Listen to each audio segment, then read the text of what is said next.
രാത്രിയുടെ മറവിൽ നടുക്കടലിൽ റഷ്യ നടത്തുന്ന ഒരു വലിയ കള്ളക്കളിയുണ്ട്. സാക്ഷാൽ അമേരിക്കൻ പ്രസിഡന്റ് ഡൊണാൾഡ് ട്രംപിന് പോലും തടയാൻ കഴിയാത്ത നിയമങ്ങൾ കാറ്റിൽ പറത്തുന്ന ഒരു തീക്കളി. പക്ഷേ രസകരമായ കാര്യം എന്തെന്നാൽ അമേരിക്ക നിസ്സഹായമാകുന്ന ഈ കളിയിൽ ഏറ്റവും വലിയ നേട്ടം കൊയ്യുന്നത് ഇന്ത്യയും ചൈനയുമാണ്. എന്താണ് സമുദ്രത്തിന്റെ ഇരുട്ടിൽ നടക്കുന്ന ആ രഹസ്യ നീക്കം? നോക്കാം. ഇതിനെ ലോകം വിളിക്കുന്നത് ഷാഡോ ഫ്ലീറ്റ് അല്ലെങ്കിൽ ഡാർക്ക് ഫ്ലീറ്റ് എന്നൊക്കെയാണ്. ലളിതമായി പറഞ്ഞാൽ ഔദ്യോഗിക രേഖകളില്ലാത്ത ലൊക്കേഷൻ കാണിക്കുന്ന ട്രാൻസ്പോണ്ടറുകൾ ഓഫ് ചെയ്ത് സഞ്ചരിക്കുന്ന ആയിരക്കണക്കിന് കപ്പലുകളുടെ ഒരു ശൃംഖലയാണത്.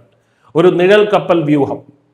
റഷ്യൻ ക്രൂഡ് ഓയിലിന് അമേരിക്കയും പാശ്ചാത്യ രാജ്യങ്ങളും ഉപരോധം ഏർപ്പെടുത്തിയപ്പോൾ റഷ്യ കണ്ടെത്തിയ ഒരു മറുതന്ത്രമാണിത്. ലോകത്തിലെ മൊത്തം ക്രൂഡ് ഓയിലിന്റെ ഏകദേശം 18.5% ഇന്ന് കൈമാറ്റം ചെയ്യപ്പെടുന്നത് പാശ്ചാത്യ രാജ്യങ്ങളുടെ കണ്ണ് വെട്ടിച്ച് ഈ കപ്പലുകളിലൂടെയാണ്.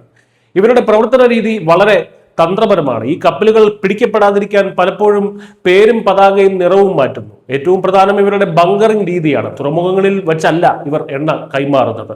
പാതിരാത്രിയിൽ മലേഷ്യയുടെയോ സിംഗപ്പൂരിന്റെയോ തീരങ്ങളിൽ നിന്ന് അകലെ സമുദ്രത്തിന്റെ ഒത്ത നടുക്ക് വെച്ച് ഒരു കപ്പലിൽ നിന്ന് മറ്റൊരു കപ്പലിലേക്ക് എണ്ണ മാറും. ഇതോടെ ഈ എണ്ണ എവിടെ നിന്ന് വന്നു, ഇത് ആരുടേതാണ് എന്ന് കണ്ടുപിടിക്കാൻ അമേരിക്കയ്ക്കോ ഉപഗ്രഹങ്ങൾക്കോ സാധിക്കില്ല. പഴയ കപ്പലുകളാണ് ഇതിനായി കൂടുതലും ഉപയോഗിക്കുന്നത്. ഇവിടെയാണ് ഇന്ത്യയുടെയും ചൈനയുടെയും നേട്ടം. റഷ്യയിൽ നിന്ന് ഇറാനിൽ നിന്നും കുറഞ്ഞ വിലയിൽ എണ്ണ ലഭിക്കാൻ ഈ ഇരുണ്ട കപ്പലുകൾ സഹായിക്കുന്നുണ്ട്.